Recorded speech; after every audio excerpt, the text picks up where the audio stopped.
चलिए आज हम इतिहास में कक्षा 8वीं के विद्यार्थियों को अध्याय 4 पढ़ाएंगे। ठीक है, इसके बारे में हम आपको जानकारी देंगे।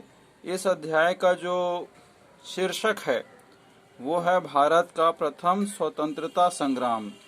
ठीक है, हमारे देश का पहला आज़ादी के लिए लड़ा गया एक विरोध या विद्रोह, या एक प्रकार से कहा जाए लड़ाई।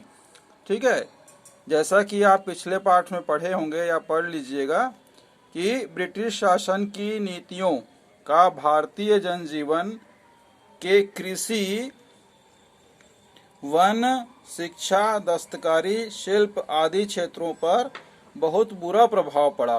बुरा प्रभाव मतलब जो शासन की नीतियां थी अंग्रेजों की, वह किसी भी तरीके से, चाहे वो किसान हो, चाहे वो हमारा वन क्षेत्र हो, चाहे शिक्षा हो, चाहे दस्तकारी हो। दस्तकारी मतलब जो लोग हाथों से अपनी कलाओं के साथ काम करते थे।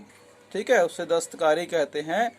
शिल्प आदि, शिल्प मतलब जैसे मान लीजिए किसी पर कोई कारीगर डिजाइन दे रहा है, किसी पत्थर पर डिजाइन दे रहा है और अपना जीवन यापन कर रहा है, तो उनके जीवन क्षेत्रों में बहुत बुरा प्रभाव पड़ा। किसका? ब्रिटिश शासन का या अंग्रेजी शासन का।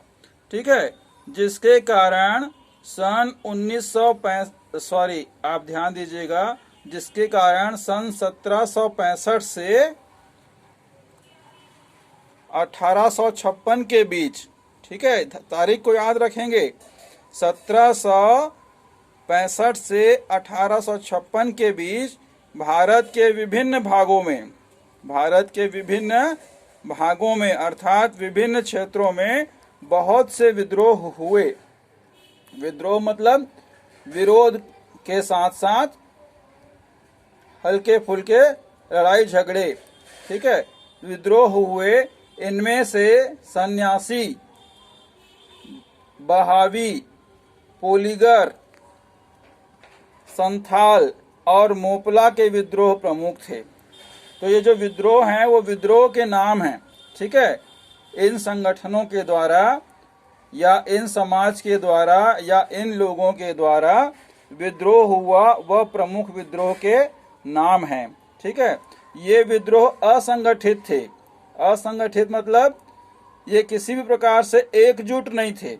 अलग अलग प्रकार से थोड़े थोड़ी मात्रा में, थोड़े थोड़े समूह में विद्रोह किया जाता था एवं सीमित क्षेत्रों में था। सीमित क्षेत्रों में मतलब एक क्षेत्र जिसको जो सीमित था, या कहा जाए एक क्षेत्र में ही रहता था। इसलिए अंग्रेजों की शक्तिशाली सेना द्वारा उन्हें आसानी से कुचल दिया गया।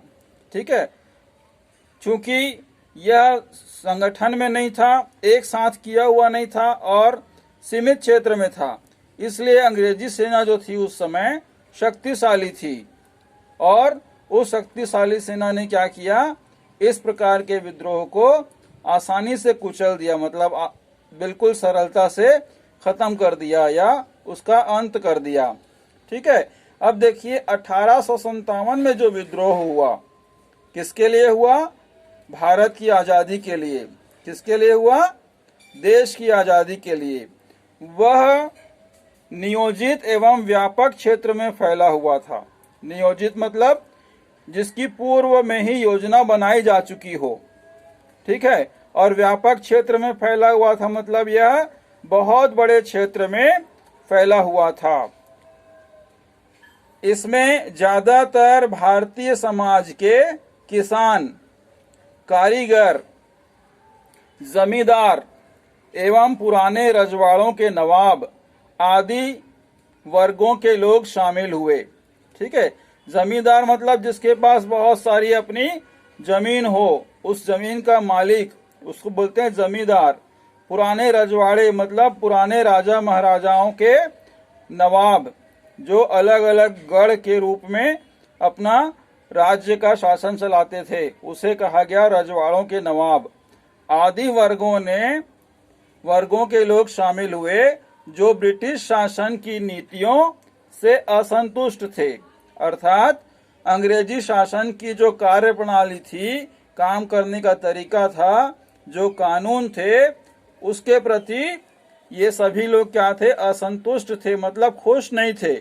उनकी नीतियां उनके हितों के अनुसार नहीं थी और ब्रिटिश सरकार अपनी मनमानी करती थी, ब्रिटिश सेना अपनी मनमानी करती थी। ठीक है, ये एक प्रकार का नक्शा देखिएगा। ये सन 1857 ईस्वी में भारत का नक्शा है। उस समय भारत की वर्तमान बाह्य सीमा, इस प्रकार से हम सीमा देख रहे हैं। उस समय क्या था, अखंड भारत था, भारत का विभाजन नहीं हुआ था।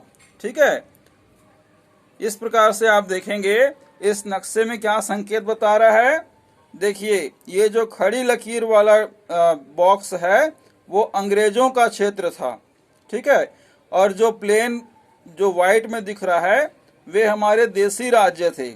ठीक है, आप नक्शे में देख सकते हैं कहाँ कहाँ पर देसी राज्य था और कहाँ कहाँ पर अंग्रेजों का शासन था, अर्थात अंग्रेजों का क्षेत्र था, है ना। इस नक्शे में पूरा दिखा रहा है।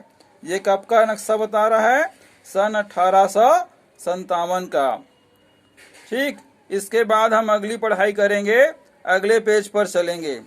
ठीक है, तो ये हमारा इतिहास का क्या है, चौथा अध्याय है। यहाँ से हमने इतिहास की पढ़ाई शुरू की है और आप गहराई से पढ़ेंगे तो और ज़्यादा आपको अच्छे से समझ में आएगा।